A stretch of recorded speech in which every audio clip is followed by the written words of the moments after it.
I'm Tally, this is Farrell, and we are bored of it. And today we're going to review On Mars, which is an absolute beast of a game for 1 to 4 players. Games by this designer, Vital Lacerda, are actually heavily debated. Some see them as overly complex, and the amount of time it takes to learn them isn't worth the fun to be had. However, others see them as colourful and bright, and that they're perfectly designed, bringing together many complex systems into a wondrous sandbox of possibilities.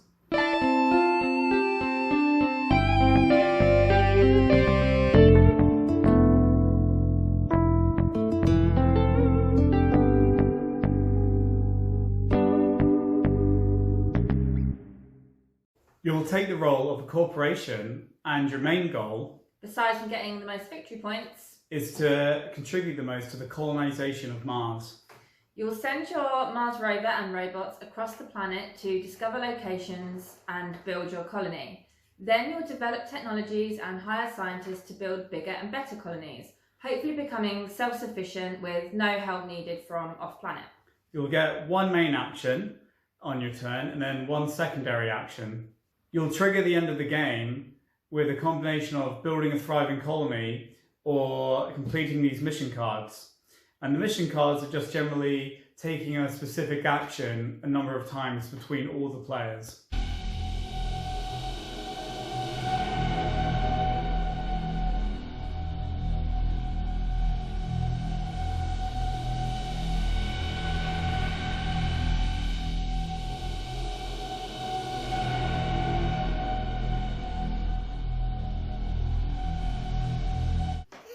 One small step for doggos, one giant leap for doggo kind.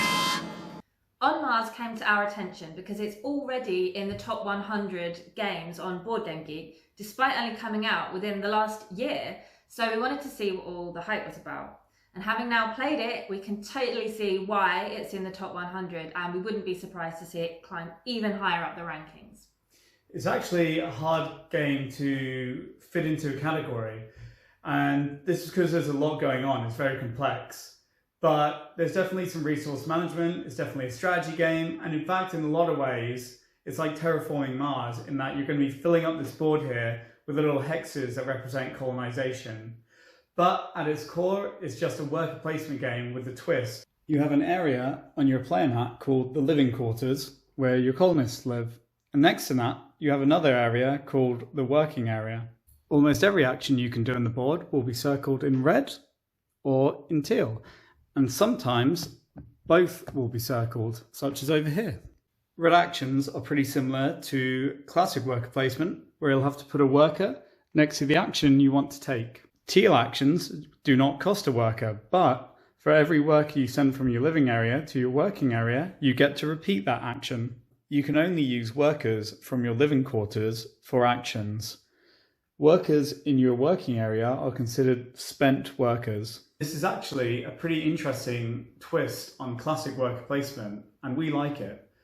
But it's also necessary for this game because of the fact that you only get one main action per turn, and on top of that, you can only take the actions in the section of the board where your astronaut is. By being allowed to boost actions with your workers, you're actually being asked to find a balance between getting as much as you can out of a single action at the cost of workers and resources, versus spreading your workers out across several actions, thereby having more variety to your strategy, but getting less benefits from each action.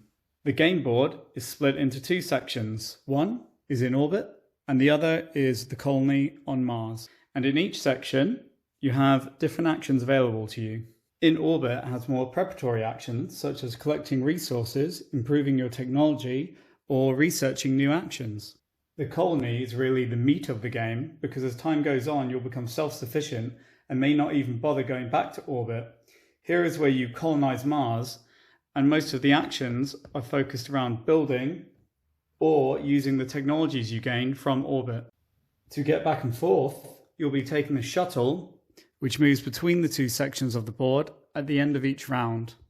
The bigger colony you build, the longer it will take for the shuttle to move back and forth. Players will decide if they want to change sections when the shuttle moves by moving their player token and then picking a spot they want to go in and potentially gaining a reward. Players will also, at this point, gain back workers from the location they are travelling to, and they will gain all of their meeples back from their working area into their living quarters. Whilst at its core, the Shuttle is a good system and it's thematic, it can also be a bit of a hassle. Earlier on in the game, you're going to have to deal with moving it every turn. Each player has to decide whether they even want to move, and if they do, they have to move their astronaut, decide what place they're going, claim their reward. Sometimes the reward will trigger the objective markers, take their workers off the board, and it can become even longer than your main turn, and it kind of longs the game out. I think the reason why we find it a little bit annoying is because in a game that's already so complex, the Shuttle is essentially forcing you to take an action just to get to the other actions that you want to do. On one hand, it's a nice system as it prevents the game having to be broken up into rounds just so players can retrieve their workers. And it creates a nice flow and a game where the theme is intrinsically linked with the mechanisms. But on the other hand, it's just a bit finicky and creates unnecessary work for all of the players. Following on from this, we now describe the actions that you can take. This lets you move your Mars rover and robots. The robot allows you to build tiles in its immediate vicinity, whereas the rover will move about the board and hoover up goodies. This leads nicely into the building action, which allows you to put down one of the 6 building tiles shown here. Building will also allow you to gain resources of the tile you are building. Here you can see that we've built them apart from each other. If you want to build a complex, which is multiples of one type of building connected to each other, you need to take the tech tile action over here. Most of these will allow you to build the complexes just mentioned, but a few of the others will allow you to increase the people you get when you take this action, move your rover further, or upgrade multiple buildings in one action. You'll want to gain these tech tiles because they'll be worth victory points at the end of the game, and also because the more different complexes you have built, the more victory points you're eligible for. Next, you can use this action here to upgrade your tech tiles. To upgrade tiles, you move them along this track, which will net you rewards, increase the VP value of the said tile, and also free up space to gain more tiles. Most importantly, they will increase the effect of each tile. So the space where they are, +3 here, will let you build bigger complexes. Another thing you can do in orbit is to gain blueprints. Blueprint cards are shown here, and these allow you to upgrade your hexes that you build on the colony by putting one of these little buildings on top. Blueprints allow you to unlock special actions as your secondary action during your turn, such as this one allowing you to gain 2 crystals, or this one allowing you to build a greenhouse tile. Once you have a blueprint card, you can do the upgrade action to remove the building from the card and put it on a hex of the matching type. Then you're now allowed to do this action. This leads us nicely to the scientists. You can do a gain scientist action, which after paying the costs shown here, you can take one of these scientists and the matching card. Usually, you would have to pay 2 crystals to use one of your blueprint actions. But if you have a scientist with a matching icon, such as this grass guy here, the action is then free. To gain new workers, you can do a welcome a ship action, and then you'll move one of your ships into here, also unlocking another secondary action. But then you pick between gaining 2 workers or a worker and a bot. Now, the LSS is quite an important part of the game. This is just a tracker for how many of each hex there are in your colony on Mars. So say if we build a greenhouse, we move this up, we score the points shown under, we score the points under the condition shown here. And then also if we built a complex, then we put one of our cubes here. And this section here, depending on how many cubes you have for how many complexes you've built of different kinds, is scored multiple times throughout the game. When all of these match this space shuttle marker, then you move this up and then things about the game will change. So this, for example, tells you to score the progress cubes area. And this now means that the shuttle is going to take longer between moving from orbit and to the colony. The further you go up and become even more self-sufficient, you'll actually get closer to the end of the game. By this point, you're probably feeling pretty overwhelmed. There's no getting around it. That is how you're going to feel the first couple of times you play.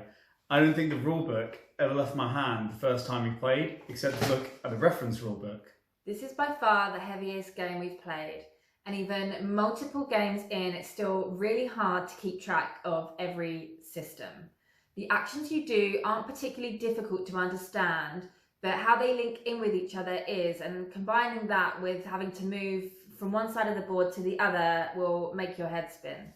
One of the most difficult things about the game is that these relatively simple actions often have almost silly levels of cascading effects when you take them. And it's really hard to keep up with every minute step of what you should be doing. And just for example, if I move into space and I pick the tech tile, then I gain a tech tile and then I put it on my player board, but then I pick which reward I want. So then I get a reward, but oh wait, getting the tech tile is one of the missions. So now I move this mission cube down, but then I get rewards from that. And then I've got to put those on my player board. And all of that wasn't a turn, that was just moving to where I want to be to do a turn. One of the harder things to keep track of is the mission cards. And I think the problem with them is that rather like in most games, they're used as a way to score victory points. In this game, they're used as a timer to count down the end of the game. And in a game that's already so complex, why would you spend brain power trying to remember something that doesn't benefit your final score? And in practice, what often happens is that someone will realise several rounds later, oh, that objective cube should have been moved about 4 times by now. And you can also end the game by having a thriving colony and increasing the level of the LSS. And I actually think I might prefer it if this was the only way you could end the game. Because first of all, it would be a lot simpler and easier. And second of all, I find with the combination of the two, if some of the games come in a little bit short. A lot of our 2-player games are only kind of under 90 minutes. And in a game this big, it just doesn't feel like it should be that quick. What we like about On Mars is that the game tries to help you do whatever it is you need to do by providing multiple routes to the same action or resource, so you rarely feel completely restricted. And this system allows the gameplay to flow. For example, oh, you need a water but you don't have one, you can use a mineral instead. You need to take a red action but you're out of workers, spend a crystal instead of a worker. So your options are never limited like in other games. Summed up, this game is a time investment.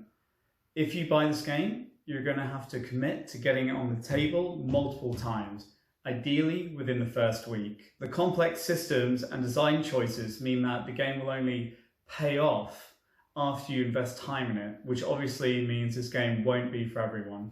Once you put the time in, this becomes a masterfully designed game. It's a sandbox game in the way of Scythe, letting you travel whichever route to victory you desire. In one game, I might focus on the blueprints and building the advanced buildings and collecting scientists that match those. Whilst I might build sprawling complexes and collect contracts and score major points from them. It's exceptional the way that each part of this game connects and interlocks together to create something impressively balanced. There's a lot of replayability here, with each game being wildly different in the way that it unfolds.